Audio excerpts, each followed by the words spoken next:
Make the ground shake.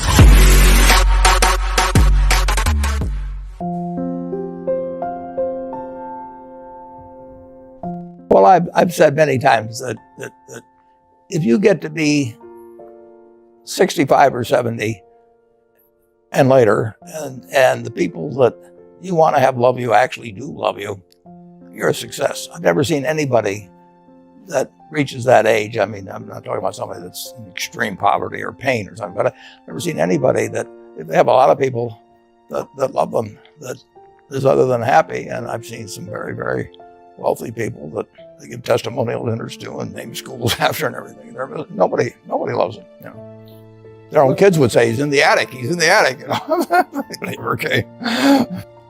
Well, by far the best investment you can make is in yourself. I mean, for example, communication skills. I tell the students that come that they're going to graduate schools and business, and they're learning all these complicated formulas and all that.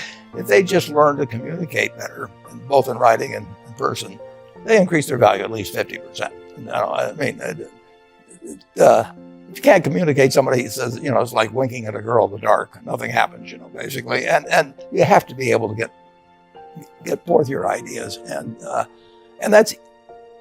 that's relatively easy. I did it myself with the Dale Carnegie course. Some people wish I'd taken a shorter course now in terms of my talking later on, but it's just hugely important. And if you invest in yourself, nobody can take it away from you. I mean, and the second thing, which I'll get a certain criticism for not living it, but I do tell students, you know, that if I gave you a car and it'd be the only car you get the rest of your life, you take care of it like you can't believe it. Any scratch, you'd fix that moment. You'd read the owner's manual. You keep a garage, do all these things, and you get exactly one mind and one body in this world.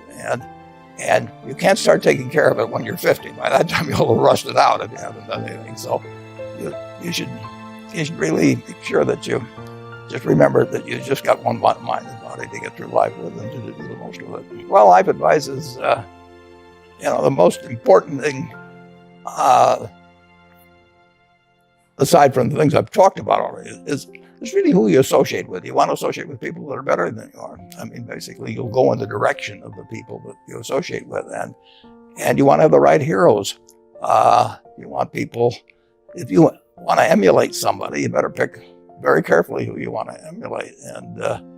And when obviously you can't pick your parents, they're going to have an enormous influence on you, but you don't get a choice on that. But you get choices as you go down the line, and who you admire, who you want to copy, and the most important for most people in terms of that decision is their spouse. It's also important in terms of a partner in business, but the partner in life is the most important one. You want to pick a spouse that's better than you are, and then he or she, you hope they don't figure it out too fast.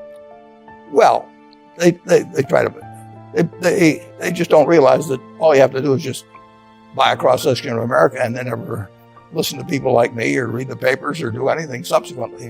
They think that because you can trade, you should trade.